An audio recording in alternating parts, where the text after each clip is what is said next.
At INTM, our mission is to give an open forum to non-biological parents to share their success stories. Encourage the listener that there is still hope. There are 8 participants that will be sharing their personal parenting experiences. We come to invite you to trust God and to encourage you to lose the illusion that you may have previously developed from others that have experienced a negative run. And go ahead, move outside of the box and take the risk to love deep inside the realm of parenting. Welcome to our world.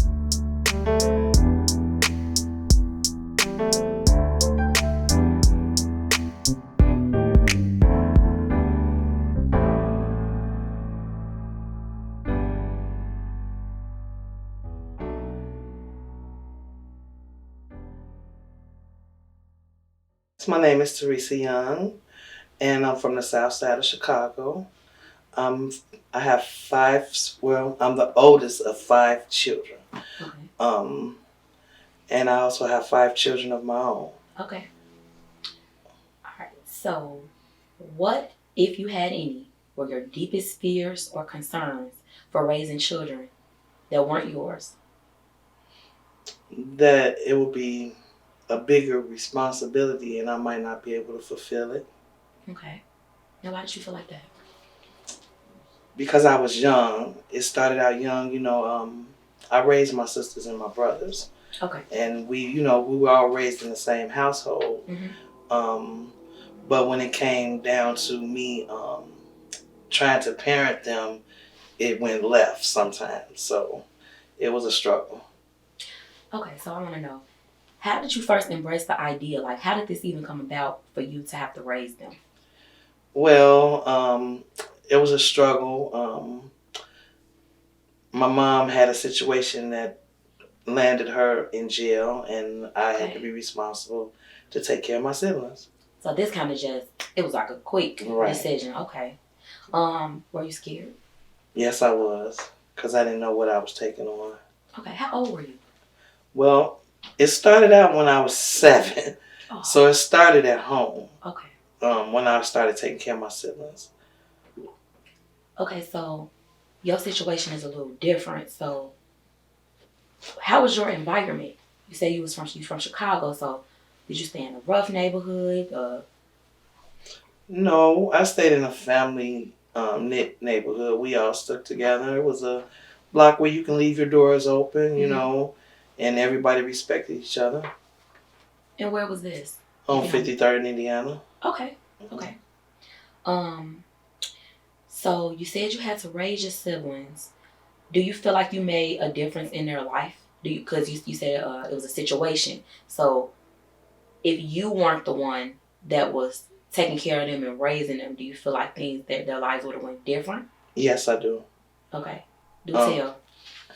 I was just mainly scared as a child, not knowing what dangers they might have faced if they had been put in the system.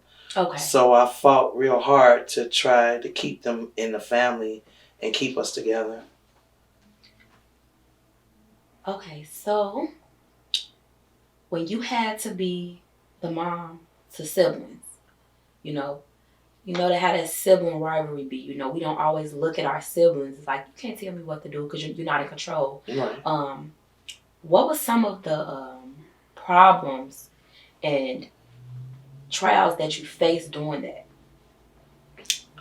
Well, my 2 sisters under me were going through their adolescence. Okay. So, they wanted to be with their friends and their boyfriends, and it got kind of hectic trying to keep them in and, keep them in school, and the resentment and being rebellious, and a lot of fights and stuff took place. But eventually we got it together and they understood that I was there for them. So that's how we worked it out. So I want to know, how did it affect you as far as, because you still have to go to school too. Right. So it's like at this point you just an adult you an adult in a kid body, basically. So how did that work out? Did you start slacking on your schoolwork? Yes. Okay. Tell me about that. Eventually, I felt like school was for the dogs. It wasn't for me. I had to fend for my brothers and sisters, and by all means necessary. And I dropped out. Okay. I dropped out, and then I became basically a full-time parent for them. And along the way, life was rough. It was bumpy. You know, not having no education, not knowing what life was going to take me, not knowing if I was going to ever get a job, because, you know, you was told that no education, no job. And I was wondering, like, what kind of job would I get, you know, dropping out of school? Where am I going to go from here? So it was pretty rough. I didn't know where to start, but God led me. Amazing. So what emotional skills did you feel like you needed and do you to properly raise your siblings, and did you have them? Well, I know at 7, you know, you didn't have all the skills you needed, but that motherly instinct obviously kicked in. So Correct. How was that? Correct. I really didn't know where I was going. I didn't know where I was going to end up. I just knew I had to keep us together. Emotionally, I cried a lot because I didn't know how to even come to my mother or ask for help. Certain times I would go to her and she would just have this plain look on her face like she didn't know. Lost as well. Exactly. So it was just hard. I just had to try to keep my sisters together and try to keep them on point. Okay. So I want to know about the emotional state of all you guys, honestly, when your mom had to go to jail. How was that? Because I know everything was just is disorder. Well, by me being 7, my sister under me, I'm 4 years older than her, so she was 3. Okay. She had no clue. Okay. My mother was pregnant with my sister when she ended up, you know, in the situation. And so really, they knew nothing. I protected them from everything and just tried to shield them the best I could. Okay. So, how was your financial state? Well, it was a struggle, but my grandmother was a very, how do you say it? She knew how to make a mountain, a molehill into a mountain. Okay. So when it came down to eating, we make French fries.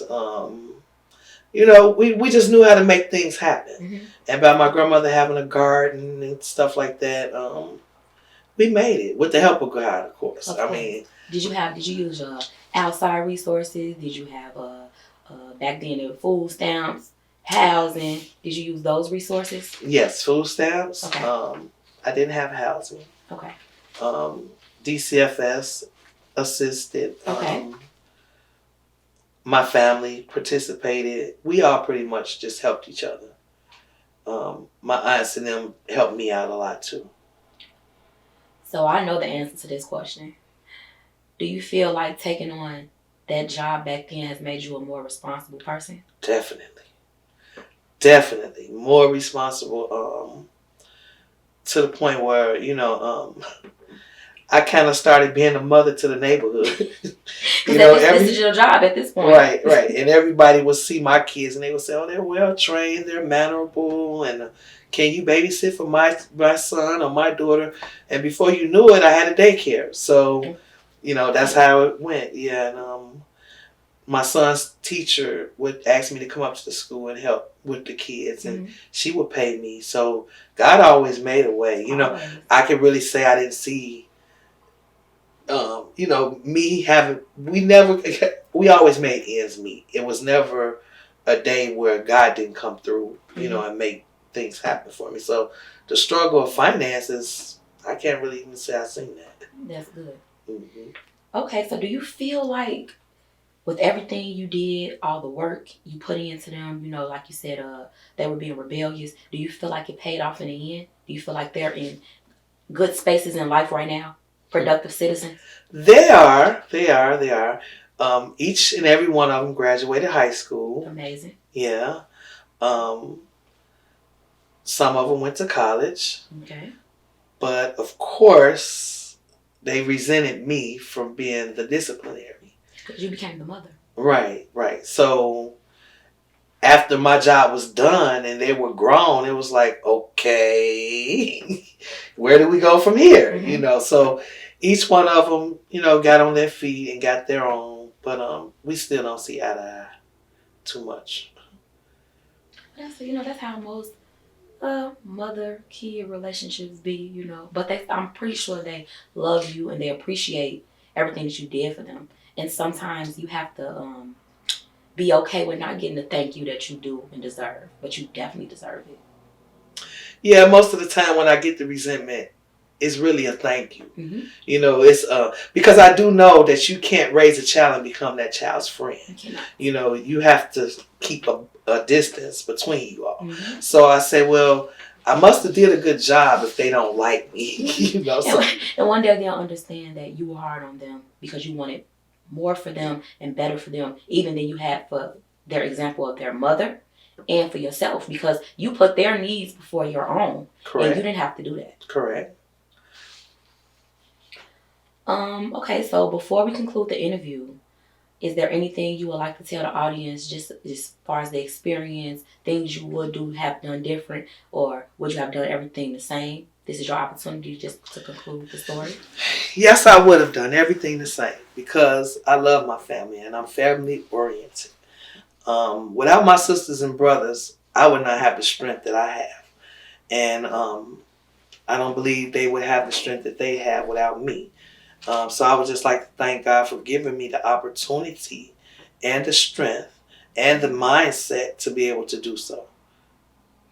Okay, Theresa, on behalf of the I'm Not the Mother staff members, we would like to present you with an award of achievement for the service and support that you so freely offered out of love. We want to say thank you and may God continue to bless and keep you forever. Thank you for allowing us the opportunity to give you this platform to share your story. Thank you. You're welcome. My name is Theresa Young and I'm from the south side of Chicago. I had the opportunity of raising 9 children.